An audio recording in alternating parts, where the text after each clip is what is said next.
Assalamualaikum warahmatullahi wabarakatuh. Kisah Nabi Daniel dilempar ke kandang singa oleh Raja Nabukadnezar adalah sebagai salah satu mukjizat yang senantiasa diberikan Allah Subhanahu wa Ta'ala kepada utusannya. Diriwayatkan sejauh setelah Nabi Musa alaihissalam wafat, ada seorang nabi pada masa Bani Israel yang dipanggil Daniel. Perkara Daniel bermula ketika Raja Babilonia, yakni Babel sekarang Irak, Nabukadnezar membutuhkan seorang penafsir mimpi. Sang raja bermimpi melihat sebuah patung raksasa yang setiap bagian tubuhnya terbuat dari logam yang berbeda. Kepalanya terbuat dari emas, dada dan lengannya dari perak, perutnya terbuat dari tembaga, pahanya dari besi, dan kakinya terbuat dari besi dan tanah liat.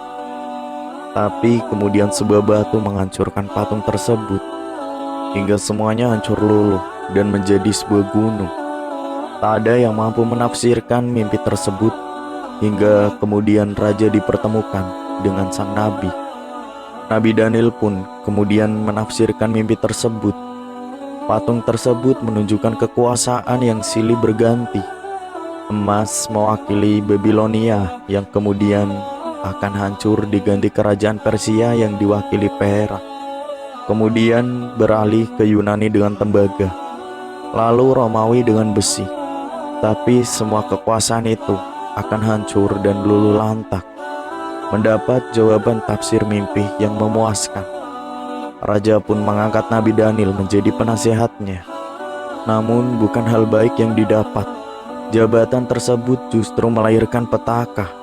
Para pejabat kerajaan merasa iri hati dan terus memfitnah, hingga mereka pun mengaruhi raja agar membenci Daniel. Terdapat fitnah yang mengatakan Daniel telah mencela raja. Fitnah lain menguaki-bada Daniel ke Yerusalem yang rutin melanggar ketentuan raja. Fitnah lain mengatakan kerajaan Babel akan hancur, kecuali sang penafsir mimpi harus dibunuh. Berhasil dengan beragam fitnah yang diberikan, sang raja pun kemudian membenci Daniel. Raja kemudian memerintahkan pengawal membuat lubang dan memasukkan 2 ekor singa ke dalamnya. Setelah itu, Daniel pun segera diseret dan dimasukkan ke dalam kandang singa. 2 ekor singa pun telah siap menerkam. Tetapi Nabi Daniel tetap sabar dan memohon pertolongan Allah. Ajaib, singa-singa yang lapar itu membungkam mulut mereka. Tak sedikit pun taring tajam diperlihatkan di hadapan sang nabi. Saat Daniel dimasukkan ke dalam kandang mereka, singa-singa itu justru menjilati sang nabi. Singa yang garang berubah menjadi hewan yang patuh. Sungguh tak masuk akal, kecuali memang karena kekuasaannya. Allah memerintahkan singa-singa tersebut agar patuh. Beberapa hari dikurung di kandang singa, Daniel tetap selamat. Ia hidup bersama para singa. Hingga kemudian rasa lapar dirasakan sang nabi.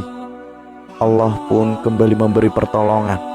Allah mewahyukan kepada seorang nabi lain yang berada di Syam, yakni kini Suriah, Yordania, dan Palestina, yakni Nabi Aramia atau Jeremia, untuk menyiapkan makanan bagi Daniel.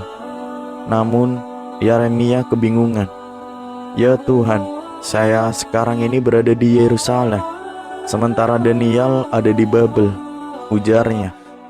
Allah pun mewahyukan, lakukanlah apa yang saya perintahkan, dan saya akan mengirimkan sesuatu yang akan membawamu ke sana, firman Allah kepada nabinya. Maka Yeremia pun segera menyiapkan makanan. Allah mengirimkan sesuatu yang kemudian mengantarkan Yeremia menuju Babel. Saat itulah tiba di ambang lubang, Daniel pun terkejut. Siapa ini? Nabi Daniel bertanya. Aku Aramia, jawab Nabi Aramia. Kenapa kau datang kemari? Tanya Nabi Daniel lagi. Aku diutus oleh Tuhanmu untuk menemuimu. Apakah dia menyebut namaku? Ya. Nabi Daniel berkata, segala puji bagi Allah yang tidak melupakan orang yang mengingatnya. Segala puji bagi Allah yang tidak pernah mengecewakan orang yang berharap kepadanya.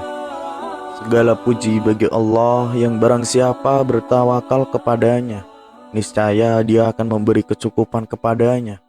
Segala puji bagi Allah yang barang siapa menaruh kepercayaan penuh kepadanya, niscaya tidak akan Dia pasrahkan urusannya pada yang lain.